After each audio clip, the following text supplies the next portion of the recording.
Welcome to the New Kind of Man podcast. And today we have Tim Ferrera from the Discerning Dad, and the blog is just widely popular, and a lot of people subscribe to that blog.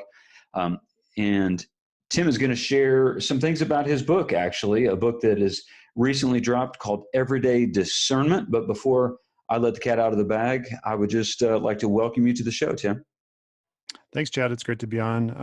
I appreciate the invite, and we've connected quite a bit online in different ways. You wrote a guest blog for me last year, and so I Yep. appreciate that. And so it's great to be on and just kind of share the heart for our ministries. Yeah, I really appreciate you letting me write that too. Writing is something that I like to do. It's a discipline that I like to drill down in, and when I get deadlines, like for writing on your blog, that helps me to reinforce that discipline so I can get in the habit of writing. So I did say that you started Discerning Dad, but give us some of the history about Discerning Dad, what it is, and why you started it. Yeah, I started it at the end of 2018, and I really came around with what I was feeling at the time to write. And I hadn't written anything significant since I had graduated my master's degree, so many years down the road. And so I felt this burning passion to kind of write again, and God was giving me these insights for things that would make a good blog topic. And so it was almost like I call it almost like a download from heaven one day at a Sunday message about um, the gifts of the Spirit. And so discernment was one of the ones that I kind of verified was one of my top ones based on a spiritual gifts test online. Mm-hmm. And so I went home and I had all these ideas. I just journaled like crazy. I journaled what a name for a blog would be, what a logo would look like, kind of short-term, long-term stretch goals. And out of that kind of birthed, what Discerning Dad is today. And it became something where I can encourage people daily online through either a quick quote or Bible verse, and a weekly blog. And kind of the same thing, about 4 months later after I started it, I had the same kind of passion to write a book. And I mean, if you told me 2 years ago I would have written a book, I would have called you crazy, because that's not something that I wanted to do. The idea of it was very, scary. And so I really credit God for just the idea and kind of the outline, and the way it flowed over a matter of just months. To write a book was amazing. And I look back and I give thanks to God, because the idea of writing a book now is scary again. So I think unless you have a vision for something and God gives you a passion, it's really hard to kind of artificially make something happen. Yeah. And so the book kind of just came out of that. And so I'm blessed to have it now. I really hope it does bless others as well, and help them learn how to grow in discernment in different areas of their life. Cool. Yeah, I had a similar thing happen to me actually before I started A New Kind of Man, and before I launched the Instagram page and Facebook page and the private group on Facebook, all of that. Before I started any of this, I was woken up in the middle of the night, and it was just, I don't know, I guess the Lord spoke to me right in that moment, and it was just said, pick your phone up. I was like, okay. I picked up my phone, and I literally got basically an introduction and 10 chapter headings and stories to go with 10 chapters of a book. Wow. And it was just all in a moment. I'm thinking, what in the world? And I didn't expect any of that. I mean, I'm an avid reader, but I didn't expect any of that. And I seem to have these kind of divine moments where I just wake up in the middle of the night, and it's one of those obedience things. It's like, here's something special for you. Yeah. You were doing your thing, and now I'm just going to intercede your life, and I'm just going to drop this, and it's your responsibility to do something with it. Now, I haven't written a book, but I've been sitting on it, and I believe that all of this is actually part of the process to me, so I can be better informed, more well-rounded, and gain more knowledge. So then when the book comes out, that it's more complete. So I love how that stuff happens. Well, at the beginning of the show, we always do the Fast Five, and these are usually very deep questions. We're going to start with a deep one right now, and Let's do it. I apologize for jumping right into the weeds, but sometimes you just have to. First question is, Does pineapple belong on pizza? Oh, wow. That's a tough one. I'm telling you, I'm going to have to consult the Bible for that. I think the book of Hesitations has something to say about that. No, I think unless you're a Teenage Mutant Ninja Turtle, I don't think it belongs on pizza. I think, to be honest with you. Wow. Reference Teenage Mutant Ninja Yeah. Turtle. I like that. That's great.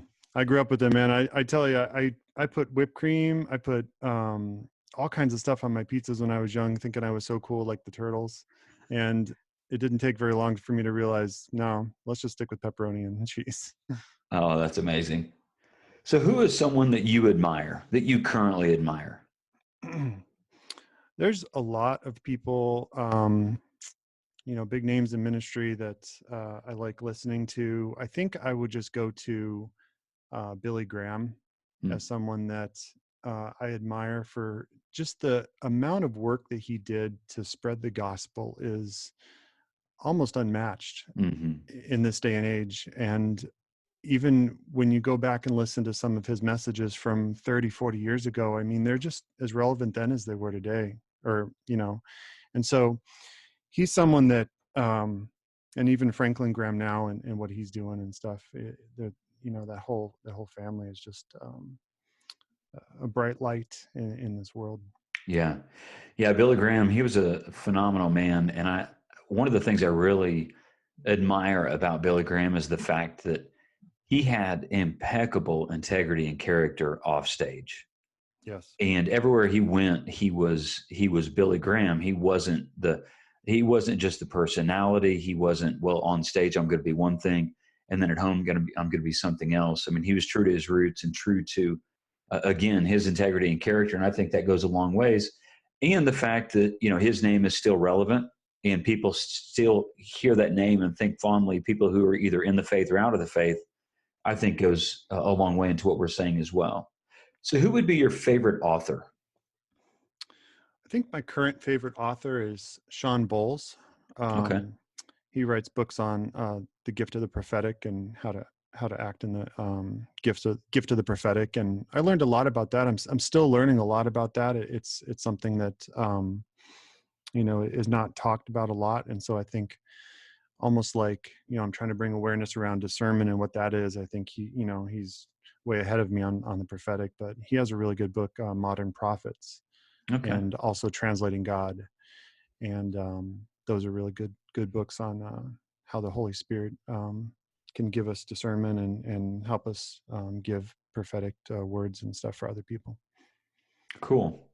Cool. So, what was your favorite part of the writing process? I think when I finished it, honestly, I when it wondered was if you were going to over. say that. Yeah. No, I mean, it's really cool to see your vision executed. I think when I got the first writer's copy in the mail, it was an amazing moment to actually hold it. Yeah. So I'll never forget that feeling. And, you know, like anything, doing it, there was some long nights. There was times when I would get on the computer and I only had 30 minutes. And by the time I researched something or started to put words down, the 30 minutes was up and I didn't get anything accomplished. And so I had some frustrating parts in the process, but overall just seeing the vision come out to in the paper form is really cool. And there's always more that you could have added or longer that you could have taken on a project, and at some point you just have to say, all right, this is what it is. I can't add any more to it right now, and God bless it. Yeah. Super cool. So, I ask this question to most men who come on the pod, and it's a question that doesn't necessarily just have to do with being a dad, although this does inform how well you're going to be a father. But in your understanding, Tim, what does it take to be a man? I think that it's very important to always keep learning. We're never at a point where we know everything there is to parent or to be a Christian, or as much knowledge as we can even consume. It's just a small fraction of what's out there. I mean, you can read a book a day and you're still 1% of all the books that, you can consume. And so I think for a dad, you have to constantly learn, you have to be humble, you have to learn from your mistakes, and you have to adapt. No child is exactly the same, and there's general principles that can be applied to every child, I think. But you have to know your children, and you have to say, okay, this doesn't work anymore. We need to try something else. We've done that with my son as far as discipline goes, or Hmm. schooling. And you have to make the right decisions and have discernment about what those decisions are and the best thing for your family. I can't say that the decisions I made as a dad can be applied to every person, because they can't. They're specific to me and my family, and God's calling on my life. And So so, yeah, go ahead. yeah. So as far as with the discipline, you said with your son that it had to change. What did you start with, and then what did you change to as far as your disciplinary technique? Yeah, it's changed over the years. He's very strong-willed, and so God's going to use that in great ways. We keep praying that over him. But for now, as he's in our home, and facing authority, um, you know, spanking doesn't work. We tried that maybe initially. It might work for some. I didn't like to get spanked as a kid. I wanted to do the best I could to kind of avoid that. And so for him, we had to look at ways where we can engage him with, not just a timeout, but explaining the reasons why. And now we're into, just go to your room. If there's a defiant act, just go to your room. We'll talk about it later. Because when he's in that moment of intense emotion, you can't reason with him. Right. And so you have to kind of remove him from the situation, bring him back down, and then explain, okay, these are the things you did to defy the authority in this house, and these are the consequences for your actions. And we try to also tie it into real world examples. So, if Hmm. you defied authority and you were an adult and you talk that way to a police officer, there would be consequences for those actions. And so I think we've had to adapt, my wife and I, over time, just because um, understanding the heart of our child. And my daughter's different. Like, she goes to her room and she's super repentant, like cries, like, and it gets more to her. We don't have to explain it as much. She knows that she did wrong. And so with my son, it's a little bit more, I think, you know, tailoring the message to how this will impact you if you don't change, type of thing. Yeah, it's interesting, even in not knowing your kids. So I'm not saying this specifically of your kids, but it seems like, with some kids, they're very inclined to just, lead out with pride. And then if you meet them with some aggression, and I'm saying aggression meaning not in a way that you're abusing them, but you're Right. disciplining them, and there's clearly a difference. Yeah. But if you're doing that and you just try and spank a child, if pride is the thing at play, it seems to just harden their pride. I mean, Yeah. that's what I've seen in my parenting. I have a 23-year-old son and a 16-year-old daughter. Of course, I'm well beyond all of those years, but I vividly remember them. And Yeah. yet, on the some of the other kids, where it seems like you're not met with pride, but you have to be careful of shame. Like the ones who feel bad instantaneously, it's Yeah. like they need that extra. What I've seen is they need that extra reassurance because they could feel just shame for doing it. Right. And so you don't want to wipe away their identity and think, man, now I just lost everything. So Yeah. yeah, thanks for sharing that. I think that we all could use, tips on discipline, and I'm a firm believer that it's not one size fits all. Right. And like you said, if you play the escalation game, Hmm. um, your kid's going to win and you're going to lose um, the battle, because they yell and you yell louder and they yell louder, and no one wins in that scenario. And I've been Hmm. guilty of it, and I've had to. I think, as a father too, there's nothing wrong in asking for repentance from your children. If you acted in a way that you didn't honor them, granted, you have to be the disciplinarian and all that kind of stuff, but if there's a moment that maybe you yelled or maybe you did something that you regret, like, just be open about it. And I think I've had to learn that too, that, hey, I'm sorry. I let's work harder next time to not do whatever it was. Yeah. And also, uh, kind of closing up that idea, I loved how you pointed out earlier when you were talking and you explained to them why. Exactly. Because I think that maybe there's a lot of guys who are out there, and their parenting model that was pushed upon them when they were growing up was because I said so.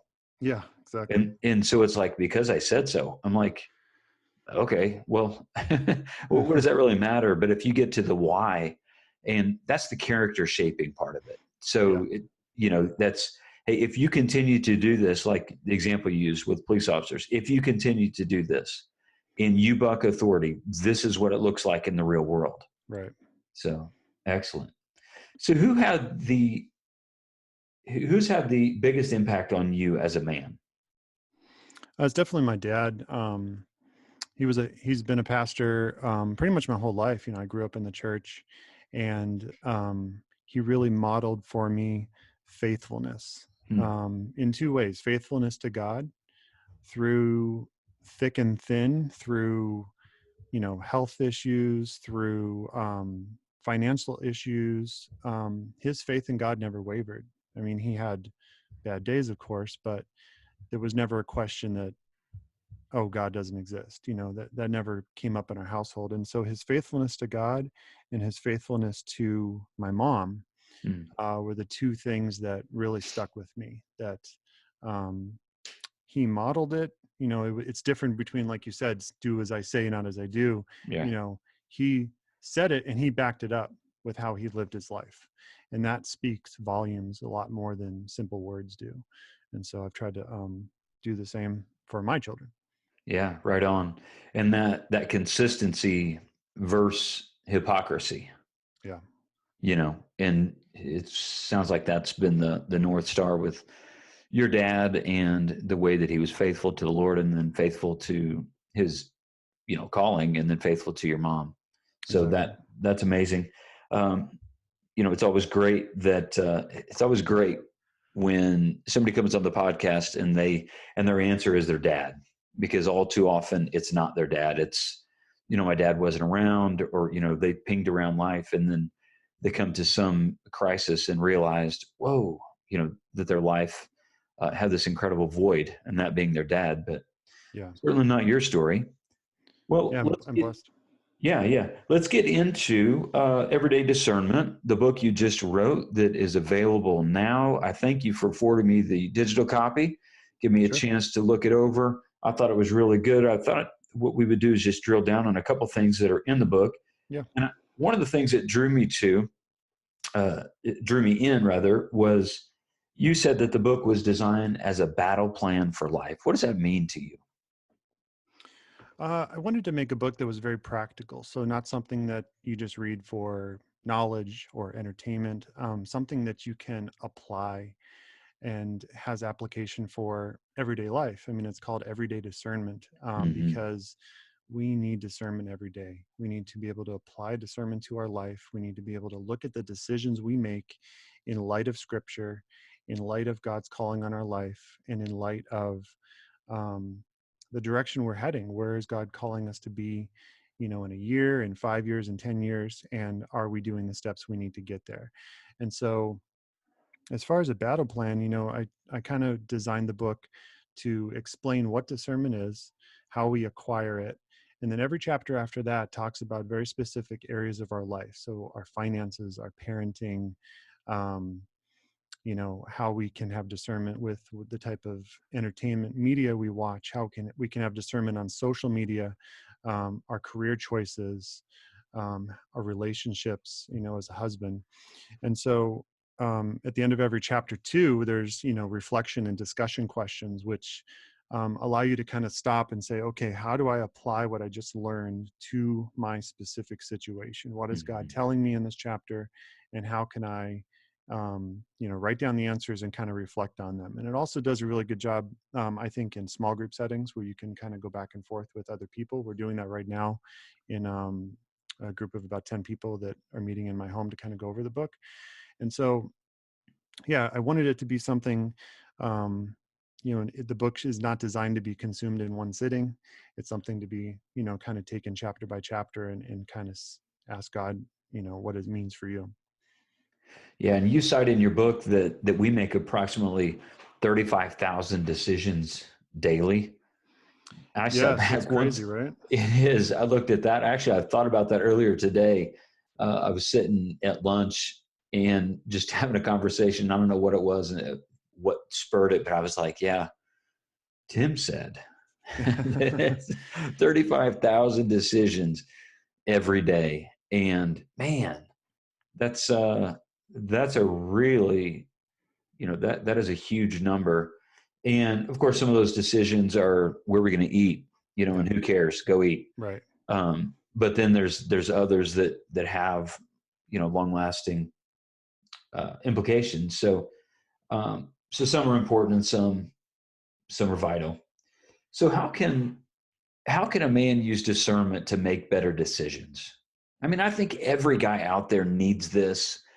And if you're into this podcast this far and you're not a Christian, what Tim is going to be telling you is most likely some scriptures. So before you push back against that and say, well, I just don't know if I agree with what the Bible says, listen to the path and the logic in what he's saying. And I bet that there'd be something in there that sparks your interest to say, there's something to this message that's compelling, and then I need to lean into it.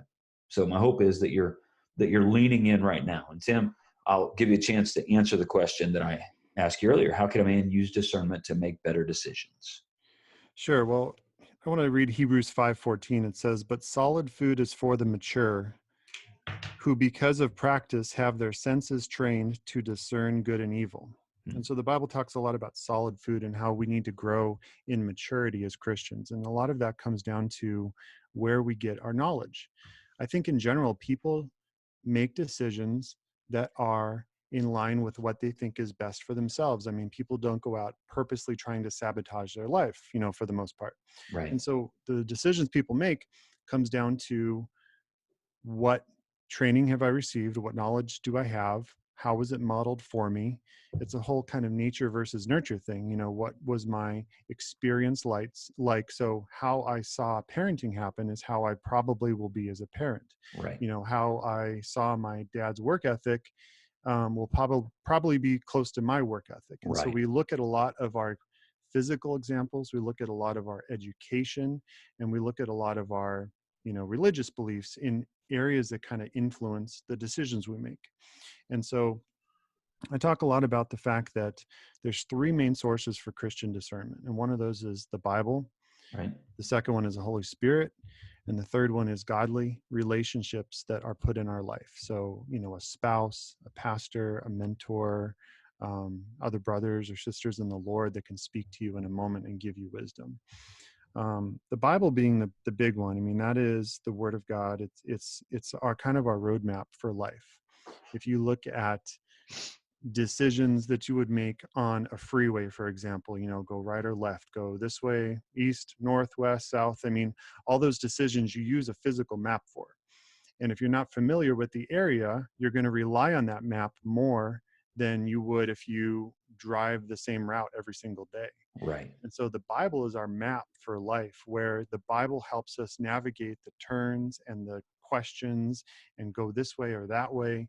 And the more familiar we are with the Bible, the less we have to reference it, because the Bible becomes a part of us. The more we read it and consume the Bible, it becomes, almost second nature to us, where we can cite a verse.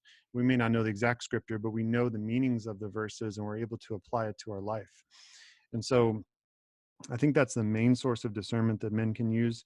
And a lot of it has to do with, the joke about men not wanting to ask for directions. Right. Why is that? Why would a man not want to ask for directions? Uh, the big reason is pride. Right. Yeah. You don't want to look that you are in need of help. You don't want to have to ask for help. You want to say, I have it all together. I can figure this out. Even if we take Hmm. multiple wrong turns, I can figure it out. And so I think we all need to overcome that little bit of pride in us where we say, I don't need help. I'll do the best I can with the knowledge I have, and whatever happens, happens. And so when we start seeking the Bible and we start seeking, maybe a mentor, or, you know, there's a stigma even around counseling. And I think something like counseling is something that is available. You know, you need to talk to somebody. I personally have had to do that, you know, have had to talk to a mentor, and overcoming pride and knowing what you need in that moment. Say, I need help with this decision. I'm overwhelmed. I have anxiety, or whatever it is. Yeah. I need a resource to help me get out of this, Yeah. as opposed to being stuck in it for another year or more. Yeah. You had said the three primary means of gaining discernment is the Bible, the Holy Spirit, and godly relationships. Yes. And I'm a huge proponent for godly relationships, for people who would speak truth into my life, and for me to have the opportunity to speak truth into their life. And so we can go out and we can have some manly fun, but yet it's not just going to be bravado and blowing off steam. We'll also be able to speak truth to one another. And if we see one another starting to slip, our character's not right, somebody says something, you know, says something about, hey, you need to look at them. Their marriage doesn't seem to be right, or Chad's kids a little shady right now. I don't know what's going on. I saw this thing on Facebook, and I think, I want people speaking into my life. Yeah. I mean, I need it more than other people. I mean, I think so. I need people to do that. And for me, I naturally and I think men naturally want to give advice and counseling. I think it's just how we're wired Yeah. anyway. And so I think that there's both a longing, but then a longing for us to do it, but then also there's a need for us to receive it, to give that 360. So we have people all the way around us who will tell us the truth about ourselves, and specifically when you're about to make a decision. Yeah. And I talked about our spouses too, but our spouses know us better than anyone else. And I Right. think we have to make sure that we utilize them to be able to speak in our life, when they see us down. You know, I internalize a lot of stuff myself. And so there'll be Yeah. times where I may not talk about something. And so my wife has to be, okay, tell me 3 things right now you're stressed about. I'm like, all right, fine. I'll tell you 3 things, you know, and just by doing that alone, you know, it releases something in me where I don't have to, okay, not all about me. I don't have to do this by myself. She's here for me. She's a helpmate the way it's designed to be. And so that might look differently for everybody, but, you know, building that relationship with our spouse, you know, through devotionals, through prayer together, I think will also strengthen that dynamic. Yeah, 100%. And I think it's great too what you pointed out about your wife being the one who's kind of helping draw things out of you. And what I found is we have to give our wives permission to do that. So we have to humble ourselves to go to them, because we can be complicated. Yeah. We can be so compartmentalized, and especially our wives, they do. Like, I agree with you. My wife knows me better than anyone else on planet Earth. Yeah. We've been married for 26 years. We've been, in a relationship for 28. It's, I mean, there's no one who knows me as well as she does, but I have to give her permission, humble myself and give her permission to say, hey, if you see me, wondering or wavering, or you see me struggling with something, I may not even know it. So Yeah. giving her permission ahead of time to, hey, please speak into this, because it could be a blind spot. Again, Right. that's the 360 aspect of it, because we all have blind spots. Absolutely. So you also cite in your book a quote from Spurgeon, and I love Spurgeon. Um, Yeah. and the quote says, discernment is not knowing the difference between right and wrong. It is knowing the difference between right and almost right.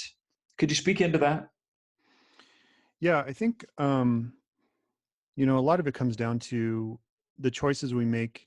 You know, if you come at me and you tell me that, you know, you need to denounce God, you need to, you know, do all these, you know, supernatural things, you know, occult or that kind of stuff, I'm going to say, no, that's obviously not right, you know. Right. But the discernment that's harder is, you know, what job is God calling me to? You know, how Mm, should I properly use my finances? How do I need to parent today to show love to my children? Those things that are, you know, there might be multiple answers, but a lot of times there's one right answer that God has for you. right. And so discernment helps us navigate that, where we go to God and we say, okay, this is my situation, make it clear. And a lot of times the way it's made clear to us is through a peace. If you have peace about something, a lot of times that's God's way of showing you, okay, this is the direction you need to go. And it doesn't mean that every decision we make is going to be without its bumps and bruises, but it also means that if we bring it to God and ask him ahead of time, um, instead of vice versa, we make our decision, and then later on we say, well, God, where were you? This decision failed. And he's like, well, you never came to me with it to begin with. Yeah. And Proverbs 16:1 says, we may make our plans, but God has the last word. Mm. And so there's a lot of that where go to God ahead of time and ask him for where he wants you to go. Yeah. And I like I think it's Proverbs 16:9. It says that uh, a man, what is it? A man, uh, how does it go? Now, now it's gone. I just had it. Uh, Basically, a man plans his course, but the Lord determines our steps is basically that's a Yeah. paraphrase of it. Yeah. But it's like, we make our decision. Hey, we're going to do this. And we think we're going to go from A to B, but Right. in the sovereign plan of God, we're going to go A to B, but what we don't know is that we're going to go, you know, it's not a straight shot. There's some mountains and valleys in there because all of that is to help equip us and Exactly. to refine some character and to shape us into being the men that we can be. Yes. So I see a growing trend, and I have for years, and this really breaks my heart. This is one of the reasons why I started working with men. My eyes became open to this 18 years ago when I started working with men. And so I see men becoming indifferent on growing spiritually or leading their family spiritually. What would you say to that guy? Now, I realize we have a lot of high caliber guys who are going to be listening to this podcast. We really do. But if there's a guy who's wavering or struggling, what would you say to that guy to give him a bump in the right direction? Yeah, I think it's a problem for everyone to some degree is apathy. Right. We just go through life, we kind of let life happen to us. Um and it's funny because if you don't enjoy the moments you're given, the time you're given, especially with your family, it's gone before you know it. I mean, my kids are still small, but I know that to be true. We always look to the next thing. We look to the next vacation, the next year, the next job, the next, and we don't always enjoy the moment, or we don't always ask God for wisdom in the moment. We just kind of get through the day. Mm. Before you know it, a day's gone, a week's gone, a month's gone, and Christmas is around the corner again. I mean, and so I think a lot of that comes down with apathy in life, going through the motions. And it might be a tough season that you're in. It might be, you're working nonstop, you come home, there's no rest, there's a lot asked of you. You're not getting enough sleep. I mean, all these are factors that kind of lead to an apathetic life. And so I think you really have to look at your time. And that's a chapter in my book, is Mm. discernment with your time. How are you best utilizing your time to accomplish your priorities? Hmm. Your priorities should always be God first, then your wife and family, and then your job. And if your job is your number one priority, um, you have to just analyze it in your life. And like I said, maybe it's a season you're in, maybe it'll change soon, but you can't always rely on it just changing down the road if there's not specific steps to get there. um, C.S. Lewis talked about in the Screw Tape Letters, where um, I don't know if you know that book, where Yeah. that Satan's talking to his minions about how to get Christians, basically just to not care anymore, and Yeah. that's their tool. So the more they can get guys to just kind of show up to Right. church, check it off a box, and Hmm. like you said, compartmentalize their life, where, okay, I'm a Christian on Sunday, I'm a different person at work, and then I'm a different person at home. And we can't be that way. We have to be a Christian 100% of our time. you Right. know it's no different than John Maxwell talks about ethics. There's no such thing as business ethics. There's only ethics. You can't Right. have ethics in business and then not ethics somewhere else. And so it's the same thing as being a Christian. You can't just be a business Christian or a church Christian. You have to be a Christian. And I don't know. I think there's no, like I said before, there's no shame in asking for support. Um, if you're in that point where you're just like, I don't know what I'm doing, I don't know my purpose in life, I'm just going through the motions. I've been there. Um, ask God what He has for you, and then Hmm. walk in obedience. A lot of where I've come today is because of walking through open doors that God's given me. Hmm. And that's a whole message in itself. Walking through open doors God gives you is scary. A lot of times you don't know what's on the other side of that open door. It might look scary. It might look out of your comfort zone. But just by saying yes to God and saying yes to that open door can lead you to an increased um, favor in your life, increased blessing from God. And, you know, like my position in like church and where I'm at now with the book, like all these are just small steps I've done. I didn't know in advance I'd be, you know, in ministry, writing a book. All those were very small steps that I won't go into just by saying yes to maybe I'm going to give an offering message at church. Maybe I'm going to lead a small group, Right. or maybe I'm going to, It's just the next serve. thing.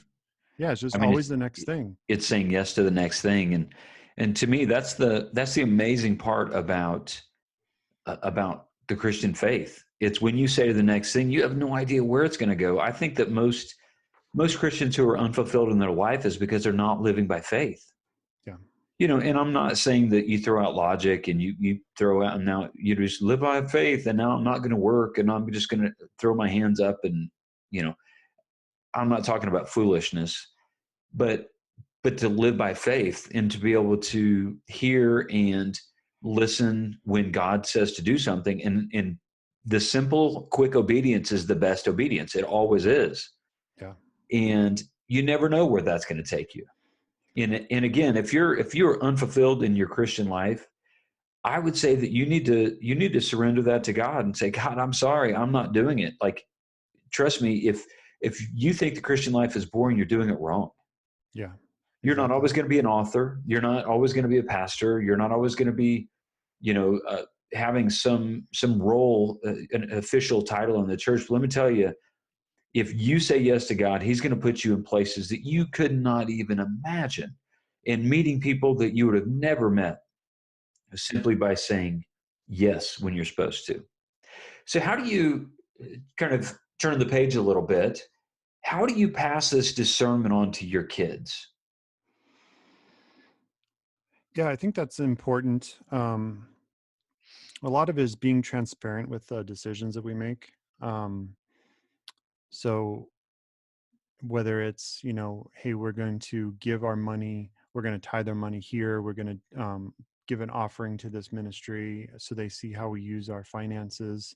Um, transparent with how we, um, we do family devotions now, which is kind of a newer thing for us, which has really been good as far as getting all the, both my kids involved with, one of them reads a psalm, one of them reads from a different book we're reading. And so actively engaged in the process. It's one thing to, um, talk about Jesus and stuff like that, and that's fine. But to make it real for them, because what happens a lot to kids is that they get, you know, in college or they get um, into adulting, and all of a sudden, it kind of gets real all of a sudden, and they have to put to practice all these things they were told or not told, and make Right. it real for them. I mean, I remember just in college myself, growing up as a pastor's kid, just a religion 100 class Mm. was eye-opening for me. I'm like, wow, where did all this come from? All these different religions, and it didn't get me to deny Jesus.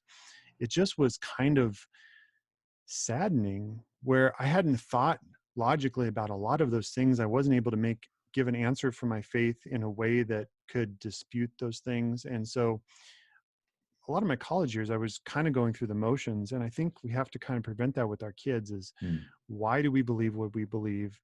Don't just do it because it's your dad's faith. Do it because you personally have a relationship with Jesus that will carry you through when you're on your own. Yeah. Yeah, we've walked through that fairly recently with my son. He moved out and now he's actually engaged to be married. He's going to be married in September. Nice. And so he's, adulting and doing all these things. So we literally just walked through and are walking through all these things. And, you know, Tim, what you said is really dead on because, when they step out, when my son stepped out from under the umbrella of this home, Hmm. to where, okay, he's paying his own bills, he's taking care of his truck, he's doing the things that he needs to do, he's caring for his own place. My role changed, and also, and I know that his, he can't live off my faith. Yeah. He's going to have struggles of his own and questions of his own, and he has to have a faith of his own to wrestle with those. And I'm thankful that he does, and that he's a studier of theology, and he has a deep walk with Jesus. I'm incredibly thankful for that. Everyone in my family does, Yeah. and so I don't say that as we have it all together, but I'm just thankful because I didn't grow up in the church, and that wasn't my story at all. And the reason why I'm doing what I'm doing is because I made a lot of bad decisions based off of bad beliefs and some bad things that happened to me.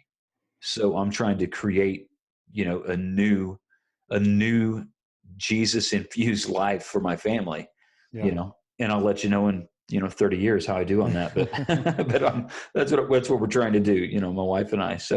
Yeah. So you say something that is interesting in the book, and I initially pushed back against this. I know why you said it. I think I want you to speak into it.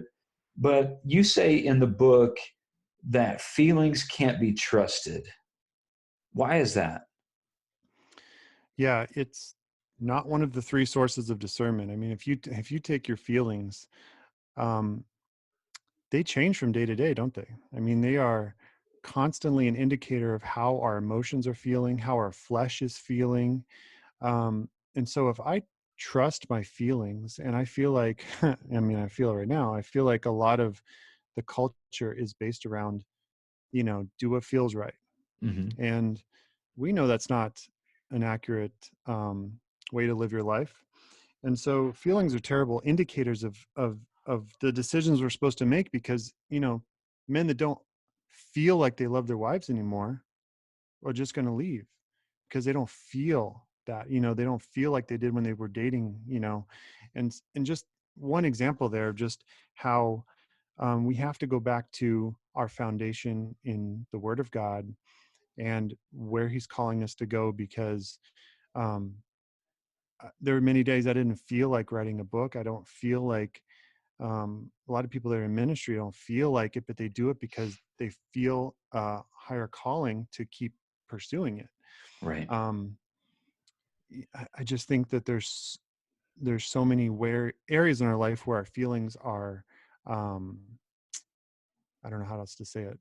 They just are not. I mean, we should be responsive to our feelings. I'm not saying that, trying to invalidate if you're feeling down, if you're feeling anxiety, if you're feeling all those things, like they should be addressed. Like we talked about earlier, talk it out, process it. Um, but at the end of the day, don't make any rash decisions based on how you feel in the moment, because most of the time you'll regret it. Yeah, I agree with that for sure. I think that there's something about emotions. Emotions are not, in my opinion, they're not altogether bad, or else God wouldn't have given them to us. Yeah. But we can't live our life just based off of those emotions because, like you said, there's going to be highs and lows, and sometimes those emotions will betray you, Right. and they will actually take you away from who it is that you're supposed to be to show up big in your own life, in your wife's life, in your kids' lives, in your community's life. And you won't be able to become, what I say, a new kind of man if you deny your feelings and your emotions, because again, God gave us those, and some of those, uh, we need to validate some of those feelings. Right. And then there's other times where we we have to understand, no, I'm not going to validate that feeling because that's actually going to betray me, or it's going to betray the truth, or Yeah. betray what God's saying to me, or what others are saying to me, is what you said, the main three sources of discernment. Yeah, exactly. So I have a question to ponder. And this question, it's one of those mind benders. And I really don't know that there's a correct answer, which is good because, I mean, we could go all sorts of different directions with it. But what would Jesus do in a social media driven world? What would he do? I mean, in your opinion, Tim, what would he do? Like, would he have a Facebook account or Instagram? Would he? Would he be That- tweeting yeah. 140 Um, characters or less? I mean, yeah. I think he could tweet more because he's Jesus. You know, he could break that mold. exactly. um, that's funny. I want to refer you to a book from Craig Groeschel. It's called Liking Jesus. Okay, Probably the best book I've read on social media usage. cool. There's a lot of stats in there that are just mind-boggling on how addicted people are to social media nowadays and how they Yeah. find their identity in it. Yeah. Wow. And I have to fight that too. You know, I run a ministry where I do a lot of, I mean, I'm on almost every social media platform. And so I, I mean, I struggle with that too, where, okay, I'm trying to scroll through to find, other ministries or to find cool things to post. And an hour goes by and you're like, wow, what did I just do with an hour of my time? Hmm. Um, and so I have a whole chapter dedicated to social media because I think I don't think you should completely ban social media from your life unless God's calling you to. I mean, there's people that give it up or they Sure. Or take it off their, fast for a yeah, period of fast for time. time, or they take it off their phone and only do it on the computer, which I think is a good idea too. Right. Honestly, I was really at that point where before discerning dad, I was thinking about giving it up completely because you just read all these negative articles and bad comments and all that kind of stuff Hmm. where I just like, okay, I'm either going to give it up or I'm going to try to give a little back of positive encouragement out there. Yeah.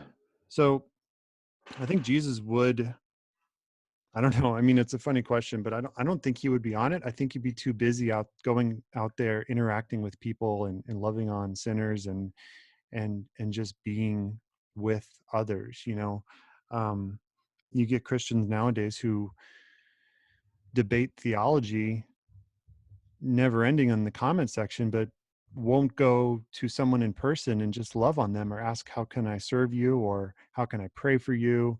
And so we really have to be careful of what we're trying to accomplish when we are online. Um, you know, and if you're on the receiving end of negativity, just don't engage with it. I mean, y- once you start engaging with it and stepping down to that level, you kind of lose a little bit of your identity. You kind of Yeah. lose a little bit of what you're trying to do. And so, thankfully I don't have to deal with that too much, but I know some people do. And um, some people also ask for it in the stuff they post, I mean, I Yeah. look at posts that I used to do like 10 years ago and they were very, very political in nature and all that kind of stuff. And I just look back and I'm like, oh, like what Yeah. I was was I going to talk to you at about the that time? stuff too. So, Yeah. I'm just kidding. Yeah. So I think you have to look at also, if I look at the posts 10 years from now, would I want my kids to see it? Would I Yeah. want to see it? Wow. Would I want my pastor to see it? Huh. These are all things because once you put it out there, it's out there for good. I mean, Right. there's no end of people that lose their job or lose their even in a Christian circle that lose their platform because of what they post. Hmm. And so discernment goes very much with social media and keeping a kingdom mindset at all times. Even if you're not posting something for ministry, you're still a Christian and you still have a witness online. Um, and I post random memes. I post the random cat video. I mean, there's nothing wrong with having fun online either. I'm not saying that it all has to be about Jesus, but you don't want to tarnish your witness either by something that you engage in that's not loving. Right. Yeah. Totally agree. So, as we're getting ready to wind down the show for tonight, I just want to ask you this question. It's kind of a deep question. What about manhood today concerns you? I think there's definitely in the culture a loss of biblical manhood when you take what the Bible calls us to be. Um, there's a crossing of roles. There's a I think a lot of men might be just lost when they look at society and the definition of what a man should be. Um, and if you try to get that from culture, I mean, you're going to be turned every which way, no matter what social group you look at or platform you look at. I mean, it's going to tell you one thing, and then you know.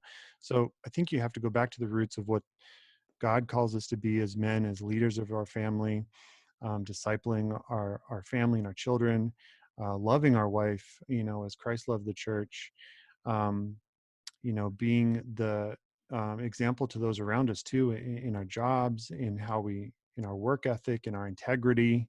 Um, all those aspects just come down to just being a man of God. And Mm. yeah, I think it's not that simple, but for my answer right now, it kind of is. Okay. What would be 3 books that every man should read? All right. Kingdom Man from Tony Evans. Okay.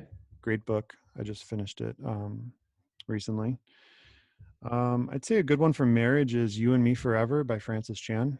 Mm-hmm. It's a really good book on marriage. And then Man Up God's Way from Jody Burkeen. He runs a big men's ministry online. He also wrote the foreword to my book.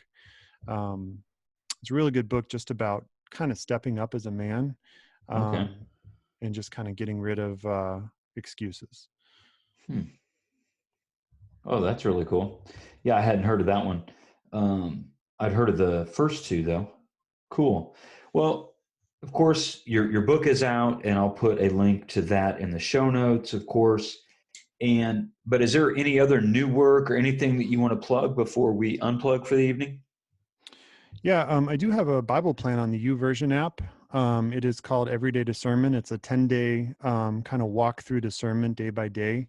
A lot of it's stuff that's based in the book. So if you kind of want to see a little bit of what the book is about, things that I haven't talked about on this podcast, you can check that out on your YouVersion app. Just go under plans, search plans, and type in Everyday Discernment, and you'll see it there. It's obviously free, and you can download that. So I should have some new Bible plans coming out this year.